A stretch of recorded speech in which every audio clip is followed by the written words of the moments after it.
Good evening students. आज हम कर रहे हैं अपना चैप्टर 4 स्टार्ट कर रहे हैं, दैट इज एनिमल किंगडम। अभी तक हमने जो भी एक्टिव करा दैट इज अब हम कर रहे हैं कि बेसिस ऑफ क्लासिफिकेशन। अभी तक जितने भी हमने किंगडम पढ़े हैं, किंगडम जो पढ़े हैं, किंगडम जो अभी तक हमने जितने भी किंगडम पढ़े हैं वो सारे किसके बेसिस पे हैं? उनके किसी ना किसी बॉडी सिमेट्री, बॉडी ऑर्गेनाइजेशन के ऊपर ही अभी तक हमने सारे किंगडम्स पढ़े हैं। जैसे हमने पहला किंगडम पढ़ा था प्रोकैरियोट्स, जो कि हमें किसने दिए थे? विटेकर ने दिए थे, है ना। आर.एच. विटेकर ने हमें क्या दिया है? क्लासिफिकेशन सिस्टम दिया है। और उस क्लासिफिकेशन सिस्टम में हमारे पास 5 किंगडम आते हैं, ठीक है। और उसमें सबसे पहला किंगडम आता है हमारे पास, दैट इज मोनेरा, ठीक है। तो मोनेरा में प्रोकैरियोटिक, मतलब प्रोकैरियोटिक यूनिसेलुलर ऑर्गेनिज्म हमारे मोनेरा में आए। तो मतलब ये जो जितना भी चले जा रहा है हमारी जो किसी ना किसी बेसिस पे क्लासिफिकेशन चल रही है। तो एनिमल किंगडम इतना वास्ट है कि वहाँ पर भी बेसिस ऑफ क्लासिफिकेशन की ज़रूरत है।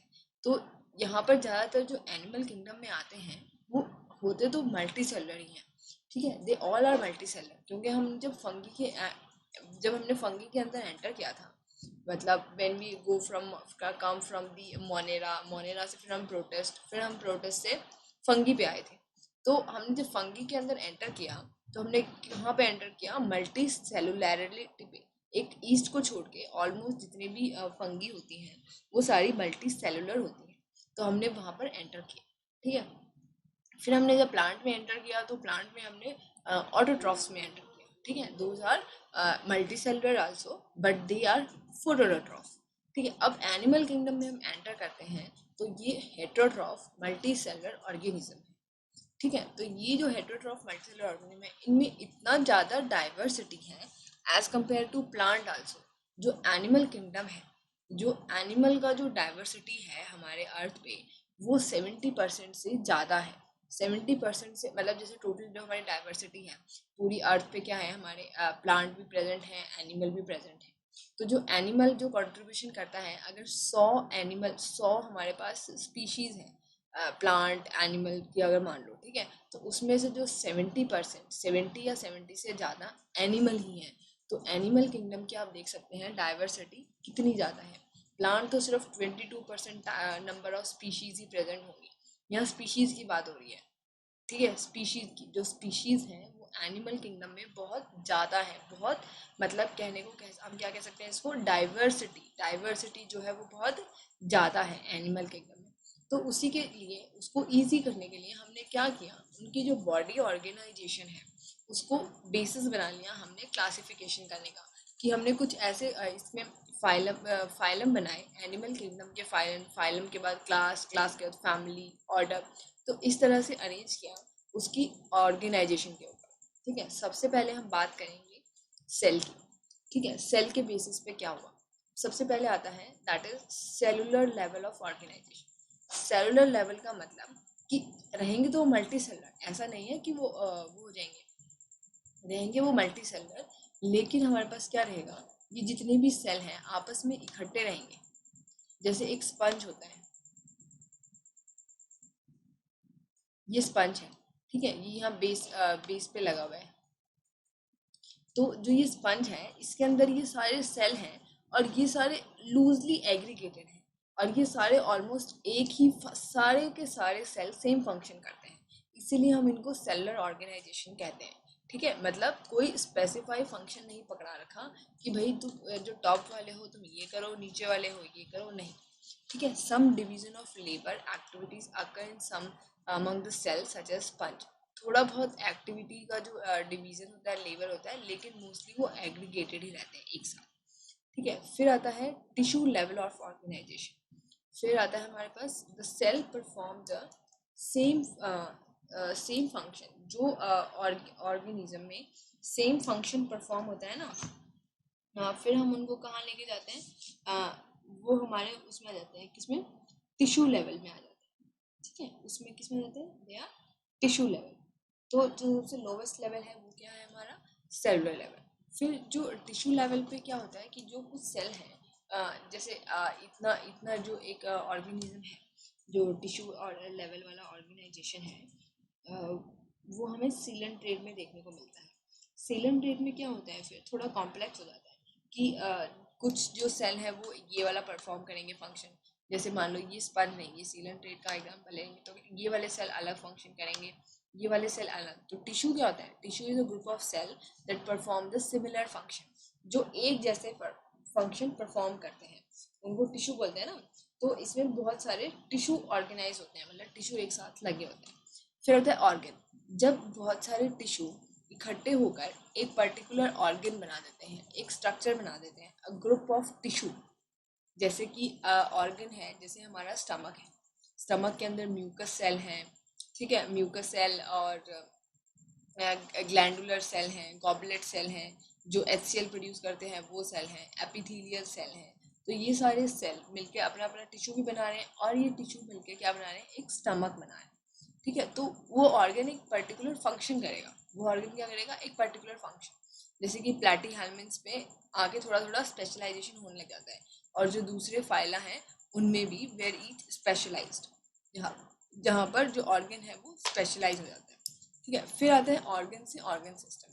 लाइक आवर ह्यूमन बीइंग, जब बहुत सारे ऑर्गन आप एक साथ जुड़कर पूरी एक बॉडी बना देते हैं, तो उसको हम क्या बोलते हैं, organ organ system. Like digestive system, जब एक ऑर्गन जैसे कि डाइजेस्टिव सिस्टम बना दिया, कैसे, जैसे माउथ वाला पार्ट है, फिर ईसोफेगस, फिर स्टमक, फिर इंटेस्टाइन, फिर लार्ज इंटेस्टाइन, ठीक है। तो ये ऑर्गन है, small intestine, large intestine, stomach, liver, esophagus. These are the organs, and when they are connected in a series, they form the organ system. Like respiratory system, our nostril, trachea, bronchi, lungs. So these all are formed the organ system. अब ये जितने भी आगे animals हैं हमारे प्लैटीहेल्मिन्थ्स के बाद, वो सारे के सारे किस में आ जाते हैं, एनिलेट, आर्थ्रोपोड, मोलस्क, उन सब में ऑर्गन सिस्टम डेवलप हो जाता है, क्योंकि उनमें trachea, excretory system, all things are developed into these organism. Next level आता है हमारे पास। अब जो ये डाइजेस्टिव सिस्टम है हमारी बॉडी में, क्या होता है, जैसे कि ये एक ऑर्गेनिज्म है इस तरह से, ठीक है, ये एक ऑर्गेनिज्म है,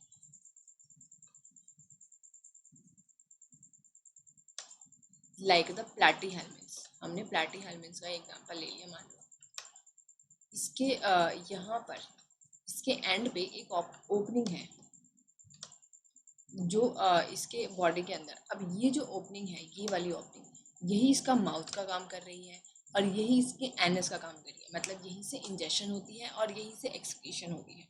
तो इस टाइप के प्रोसेस, इस टाइप के डाइजेस्टिव सिस्टम को हम क्या बोलेंगे, इनकम्प्लीट, ठीक है। तो एक ही ओपनिंग बॉडी से बाहर निकल रही है, तो उसका डाइजेस्टिव सिस्टम इनकम्प्लीट है, ठीक है। और हमारा जैसे सिस्टम है, या जो ऑर्गेनिज्म है जो अपने माउथ से खाना लेते हैं और फिर उसको एनस के थ्रू, मतलब दूसरा पोर, जो एक अबव एक हमारे पास दो पोर होते हैं, like mouth is there where the food is enter and it release from the anus, excreted from the, जो फीकल मैटर है वो कहाँ से निकलता है, एनस से। तो we have the two opening, this opening system is called a complete digestive system. फिर ऐसे ही सर्कुलेटरी सिस्टम के लिए भी आता है। ये सारा सिस्टम किन में होता है, जब ऑर्गन सिस्टम डेवलप हो जाता है, क्योंकि डाइजेस्टिव सिस्टम ऑर्गन सिस्टम है और सर्कुलेटरी सिस्टम भी क्या है, ऑर्गन सिस्टम। फिर आता है ओपन टाइप। ओपन टाइप होता है, एक होता है क्लोज टाइप, मतलब आपकी बॉडी के अंदर हार्ट ने क्या किया, ये हार्ट तो बना हुआ है उसके अंदर, पर उसने ऐसे ही सारा ब्लड दे दिया और ब्लड बाथ हो गई, मतलब इस पूरे के अंदर एक तरह से बाथिंग हो गई, मतलब सारे सेल के पास ब्लड ऐसे, यूँ लगा लो कि आपने एक कटोरा, एक पाइप ले लिया या फिर कोई वेसल ले ली और उसके अंदर आपने ब्लड डाल दिया, और जहाँ जितने भी सेल थे उन सब ने उस ब्लड को ऑब्जर्व कर लिया, तो मतलब नहला दिया उसको, पूरा ब्लड से नहला दिया, ठीक है। तो ये हो गया ओपन टाइप सर्कुलेटरी सिस्टम। दूसरा है क्लोज टाइप, जैसे हमारे आर्टरीज, वेन, कैपिलरीज प्रॉपरली लगे होते हैं, वेसल्स होती हैं, ठीक है, उनके अंदर ही सिर्फ ब्लड सर्कुलेट करता है, पूरी बॉडी में तो यूँ नहीं है कि फैला रहता है ब्लड, ये एक पर्टिकुलर चैनल के थ्रू जाता है ब्लड। तो उस चैनल और उस सीरीज को जो बनाते हैं उसको क्या बोलते हैं, blood circulatory system, that is closed है। क्लोज मतलब वेसल्स के अंदर ब्लड क्लोज है, ठीक है, एक सीरीज में घूम रहा है, रादर देन रैंडमली घूम रहा है, नहीं, ठीक ठीक है, मतलब हार्ट से आर्टरीज में गया, आर्टरीज से बॉडी में गया, फिर बॉडी से फिर वीन्स में आया और वीन्स से वापस हार्ट में आ गया। तो ये एक क्लोज सर्कुलेटरी सिस्टम है हमारा। वैसे जो सर्कुलेटरी सिस्टम है वो कैसा है, डबल सर्कुलेटरी सिस्टम। डबल क्यों है ह्यूमन बॉडी में, चलो अभी आगे जब हम ह्यूमन वाला पढ़ेंगे तो उसमें और डिटेल में पढ़ेंगे। वैसे भी आपने रिसेंटली 10th में पढ़ा भी होगा कि डबल सर्कुलेटरी सिस्टम मतलब body to heart and lungs to heart, ठीक है, एंड हार्ट टू लंग्स। तो इसीलिए ये क्या है, blood double circulatory system. Next is the symmetry. Symmetry के बेसिस पे भी हमने ऑर्गेनिजम्स को क्लासीफाई किया हुआ है। सबसे पहला आता है एसिमेट्री। एसिमेट्री का मतलब जैसे स्पंज है आर मोस्टली एसिमेट्रिकल, मतलब आप उनको किसी भी प्लेन से काटोगे तो वो कभी भी दो हाफ में डिवाइड नहीं होंगे। जैसे कि जो हमारा स्पंज है उसको आपने यहाँ से काटा तो भी वो सिमेट्री नहीं रहेगा, यहाँ से काटा तो भी वो सिमेट्री नहीं रहेगा, मतलब उसकी बॉडी जो है वो एक तरह से सिमेट्रिकल नहीं है। ठीक है, तो आप उसको किसी भी प्लेन से काटोगे, मतलब चाहे इस तरह से चाहे इस तरह से, वो कभी भी सिमेट्री नहीं दिखाएगी। सिमेट्री क्या होता है, जब दो चीज़ सिमिलर दिखती हैं, मतलब like we having a square is there, और स्क्वायर को अपने सेंटर में से काट दिया तो उसके दो हाफ बन गए। तो उन दो हाफ क्या हो, वो दोनों हाफ क्या है, एक दूसरे के सिमेट्रिकल हैं, सेम है। ठीक है, फिर आता है रेडियल सिमेट्री। रेडियल सिमेट्री कब होता है, when any plane passing through the central axis of the body, जब मतलब जिस ऐसे इस तरह से, चाहे ये वाले तरीके साइड से काट दो, चाहे ये वाले साइड से, चाहे ये वाले साइड से। तो अगर इसको देखा जाए, अगर हम इसको ऊपर से देखेंगे तो कैसा हो जाएगा, ये सर्कल। अब ये जो सर्कल है इसके जब सेंटर से कुछ पास होगा, चाहे वो कहीं से भी जाए, किसी भी साइड से, रेडियल का मतलब हो गया radial means it's a kind of radius we can say, ठीक है। तो वो और चाहे वो यहाँ से पास हो, वो हमेशा क्या दिखाएगा, ये दो हाफ भी सिमेट्रिकल हैं, ये वाले दो हाफ भी सिमेट्रिकल थे, और इस वाले लाइन के इधर इधर वाले भी सिमेट्रिकल हैं। ठीक है, तो ये ज़्यादातर हमें कहाँ देखने को मिलती हैं, coelenterate, ctenophores and echinoderms have this kind of body plan. इनमें क्या होता है, जस्ट इस तरह का बॉडी प्लान होता है, जो कि जिसको हम क्या बोलते हैं, रेडियल सिमेट्री। फिर आता है बाइलेटरल सिमेट्री। बाइलेटरल सिमेट्री का मतलब where the body can be divided into identical left and right half। Bilateral का मतलब इस तरह से हमने अगर बॉडी को काट दिया तो इसका ये वाला हाफ और ये वाला हाफ इक्वल हो जाएगा। Like our body when we from the centre of heart, from the centre of head, हमने अपनी बॉडी को हेड के सेंटर से लेते हुए और दोनों लेग्स के सेंटर तक काट दिया तो क्या होगा, राइट और लेफ्ट जो है वो क्या होगा, सिमिलर। तो हमारी बॉडी भी कैसी है, बाइलेटरल, क्या है, बाइलेटरल सिमेट्री, क्योंकि उसका जो लेफ्ट और जो राइट पार्ट है वो क्या है, सिमिलर है। तो एनिलेट, आर्थ्रोपोड और उसके बाद जो भी ऑर्गेनिज्म है वो सारे किस में आते हैं, बाइलेटरल सिमेट्री। फिर आता है जर्म लेयर। जब ऑर्गेनिज्म में क्या होता है, जब वो जाइगोट बनता है फर्टिलाइजेशन के बाद, तो उसमें धीरे धीरे सेल डेवलपमेंट होती है, और सेल डेवलपमेंट के बाद जो एम्ब्रियो है हमारा, जो मास ऑफ सेल है, जाइगोट से फिर क्या होता है, बहुत सारे सेल डिवाइड होते हैं माइटोसिस से, और फिर वो एक मास बन जाता है सेल का। वो मास ऑफ सेल क्या है, एम्ब्रियो बन जाता है। फिर धीरे धीरे एम्ब्रियो की लेयर डेवलप होनी शुरू होती है, ठीक है, और हमारे पास 3 लेयर होती हैं। That is mainly we having the term that is ectoderm, outermost को एक्टोडर्म बोलते हैं और सबसे अंदर वाली को एंडोडर्म बोलते हैं। तो जर्म लेयर के बेसिस पे हमने एनिमल्स को डिवाइड किया हुआ है। जिन एनिमल्स में सिर्फ 2 लेयर होती हैं, मतलब जैसे कि ये बी वाला डायग्राम हम देख, दैट इज द सी वाला डायग्राम हम देख रहे हैं, इसमें क्या है, एक्टोडर्म है और अंदर एंडोडर्म है। अब इसमें बीच में भी प्रेजेंट, आप कहेंगे मैडम इसमें तो बीच में भी प्रेजेंट है, तीसरी वाली मतलब जो रेड कलर का हमें दिख रहा है, एक्चुअली ये क्या है, देखो यहाँ पर कोई सेल डिफ्रेंशिएशन नहीं है, मतलब यहाँ पर सेल नहीं बने हुए हैं, इट्स जस्ट ना kind of we can say यहाँ पर क्या बना हुआ है, सिर्फ एक स्ट्रक्चर बना हुआ है जो कि इन दोनों को डिफ्रेंशिएट करता है, किसको, एक्टोडर्म और एंडोडर्म को सिर्फ डिफ्रेंशिएट करने के लिए एक रीजन बनाया हुआ है, और इस रीजन को हम क्या बोलते हैं, that is called as mesoglea. इसको हम क्या बोलते हैं? मीजोग्लिया। ठीक है, इसको क्या बोलेंगे? मीजोग्लिया। और ये किस में होता है mainly? It is these type of diploblastic जो जर्म लेयर है वो सीलेंट्रेट और पॉलीफेरा में प्रेजेंट होती हैं। हम जब अलग अलग करेंगे तो हम इन्हीं कैरेक्टरिस्टिक्स को मेनली देखेंगे कि किस में कौन से कैरेक्टरिस्टिक्स हैं। ठीक है, किस फाइलम में। तो आप इनको ध्यान से समझिए, उससे क्या होगा, आपको ये चीज़ें रटनी नहीं पड़ेंगी, आपको धीरे धीरे समझ में आ जाएंगी कि उनका जो बॉडी प्लान है वो किस तरह का है।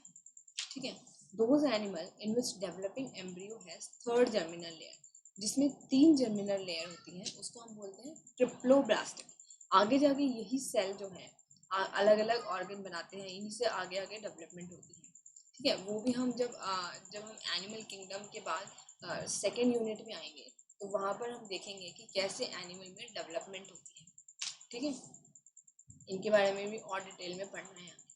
ठीक है, अब ये है सबसे बाहर वाली लेयर है एक्टोडर्म। आउटर मोस्ट को क्या बोलते हैं हम? Ecto. Ecto means outer area, outer. ठीक है, endo means inner, most inner, और meso means M for meso, M for middle.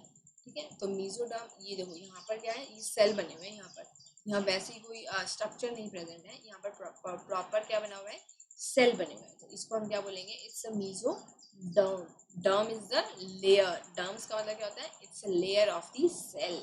ठीक है, it's called is a mesoderm. तो प्लेटीहेल्मिन्थ से लेके जो कॉर्डेट तक जितने भी एनिमल्स हैं वो सारे कैसे होते हैं? ट्रिप्लोब्लास्टिक। फिर आता है सिलोम। सिलोम एक्चुअली क्या है? जो आपकी जो हमारी बॉडी की वॉल होती है, वॉल्स हैं जो भी, ये एक्टोडर्म, मीजोडर्म और एंडोडर्म, इनके बीच में एक कैविटी प्रेजेंट है। ये वाली कैविटी, ये कैविटी, ये, ठीक है, ये कैविटी है। तो ये एंडोडर्म और मीजोडर्म के बीच में होती है मेनली। तो जिसमें ये कैविटी प्रेजेंट होती है, इसको, इस कैविटी को क्या बोलते हैं? सिलोम। और जिस एनिमल में ये प्रेजेंट होती है उनको हम बोलते हैं सिलोमेट। क्या बोलते हैं उनको हम? सिलोमेट।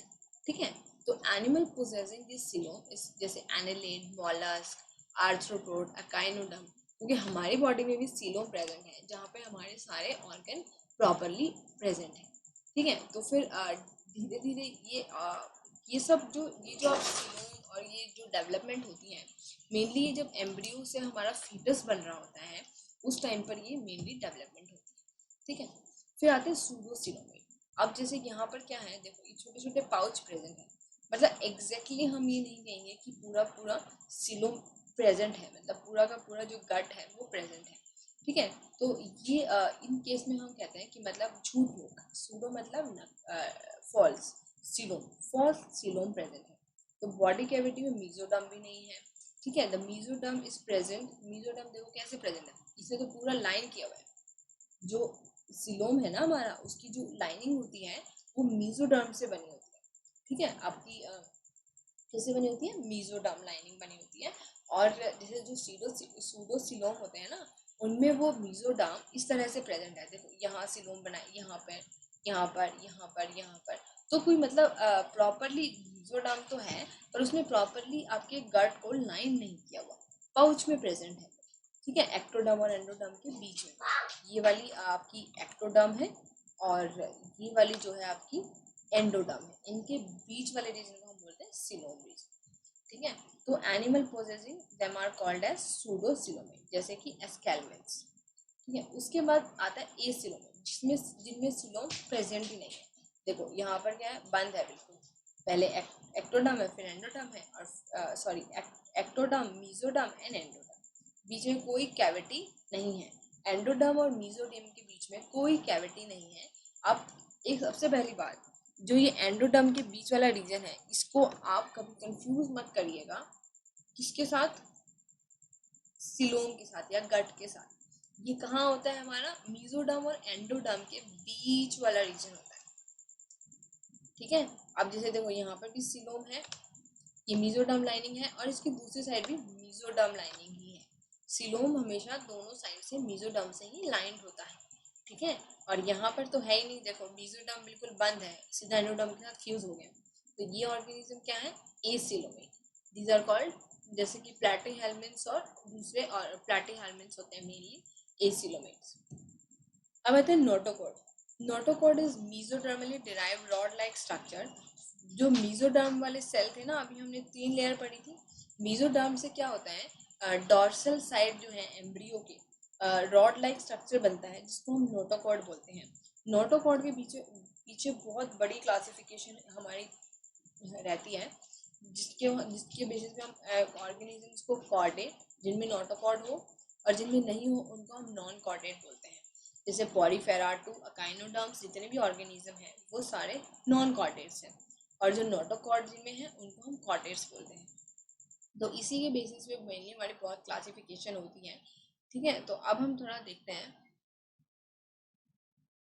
एक हमारी दूसरी टाइप भी है सेगमेंटेशन। जैसे कुछ ऑर्गेनिज्म हैं जिनमें सेगमेंटेशन होती है। सेगमेंटेशन मतलब जैसे आपने अर्थ फॉर्म देखा है, अर्थ फॉर्म में आपने देखा होगा कि छोटे छोटे सेगमेंट मतलब लाइंस बनी रहती हैं उसके स्किन के ऊपर। ठीक है, तो उसको क्या बोलते हैं हम, सेगमेंटेड बॉडी बोलते हैं उसको। ठीक है, जब हम अर्थ फॉर्म के बारे में देखेंगे तो उसको हम प्रॉपरली करेंगे, और एनालिट्स के बारे में देखेंगे तो उन सेगमेंट्स को हम क्या बोलते हैं, मेटामेरिक सेगमेंटेशन। उस टाइप की सेगमेंटेशन को जो हमारी अर्थ फॉर्म पे हमें देखने को मिलती है वो कैसी होती है, that is called as metameric segmentation. ठीक है, मतलब वो सेगमेंटेशन हमारी बॉडी के अंदर भी होती है और बाहर भी होती है, हमारी बॉडी मतलब एनिमल भी कैन से। अब हम देखते हैं कि जो हमने अभी तक लेवल ऑफ ऑर्गेनाइजेशन देखा है वो किस किस ऑर्गेनिज्म में है। देखो, जो पॉरीफेरा है उसमें अगर हम देखें तो क्या क्या कैरेक्टरिस्टिक्स हो गए हमारे पास, सेलुलर लेवल हो गया, एसिमेट्री हो गई उनके अंदर, और एसिडोमेट्री, ये सारे तो पॉरीफेरा में आ गए। ठीक है, फिर आता है टिश्यू, ऑर्गन और ऑर्गन सिस्टम।